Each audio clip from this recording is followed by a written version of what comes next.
And what was your assessment as you read these so-called ancient writings?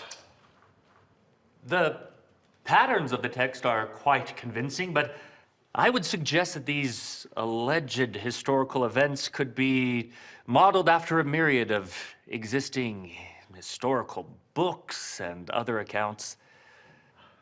Fascinating. So, it could be said that Joseph Smith studied these historical texts that you mentioned and pieced together this Book of Mormon based on some very careful research.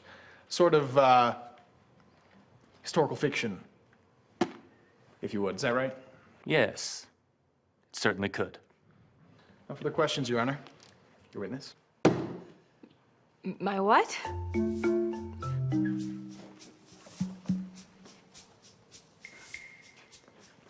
Oh, hey, guys.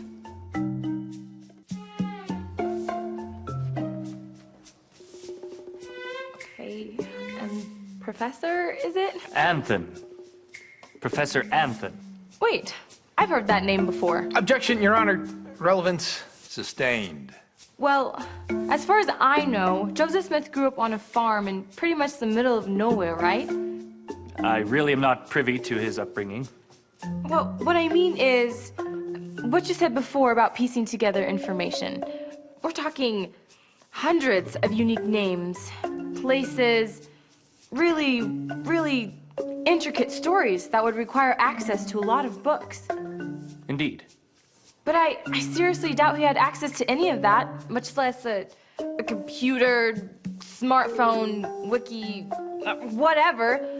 How could he possibly put over 500 carefully constructed pages together? People are capable of some fairly unbelievable feats, miss. But do you know of anyone who's produced a similar book? Well, no, I don't. So, if someone were to produce such a book of their own making, what skills would they need? It would have to be someone who reads extensively, has a certain level of creativity, and they most certainly would have to be skilled in writing.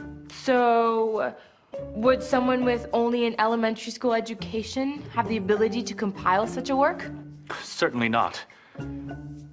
Professor, did you know that Joseph Smith only had a third-grade education? I really can't speak to his schooling. So was it brilliance or revelation that produced the book? Objection, Your Honor. Leading the witness. Sustained. Wait, Anthony, of course. You're the skeptic that wouldn't believe Joseph Smith when he wouldn't show you the golden plates. And everyone knew that ancient histories were written on papyrus or parchment. Golden plates. Actually, about that, quite a few metal plates with ancient writings on them have since been discovered. I am sure I would know about that if that were the case. Well, obviously you're no help to me.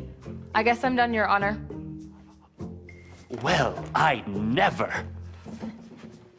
Will the defense please call its next witness? Okay.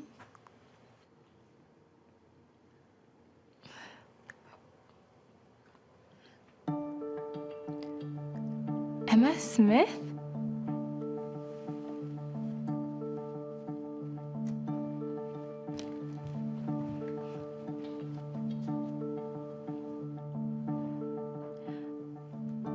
Mrs. Sister Smith? Oh, please, call me Emma. Okay. Emma, what sort of notes was Joseph using when he translated the Book of Mormon? He had neither manuscript nor book to read from. If he had had anything of the kind, he could not have concealed it from me. Interesting. And how old was Joseph when he translated the Book of Mormon? 23 years old. Wow, pretty young. Was he a skilled writer? Joseph Smith, as a young man, could neither write nor dictate a coherent or well-worded letter, let alone dictate a book like the Book of Mormon. And over approximately how many days did this translation without notes occur? About 65 working days. 65 days. And how many drafts? One, with minor grammatical errors. One draft? Are you kidding me? Oh, not in the slightest. And I'm worried about a stupid essay. Objection, Your Honor. She said stupid. I'm sorry. It won't happen again.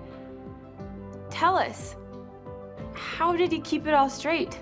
Did he have a photographic memory? Honestly, it was a miracle. Okay. Okay. That's what I'm talking about. Objection, Your Honor. Yeah, sustained. I get it. I know I'm not good at this whole defense thing. But this would require a beyond creative theological genius to compile a book that radiates with the Spirit. Just look at this. The fact that Jesus Christ can not only cleanse us, but perfect us. And this one is my favorite in Alma on faith. I mean, you want witnesses? The sheer number of scriptures posted on refrigerators all around the world. When you're in the service of your fellow beings. Ye are only in the service of your God. Objection! Overruled. Very interesting. It's not about proving the Book of Mormon is true with facts, is it?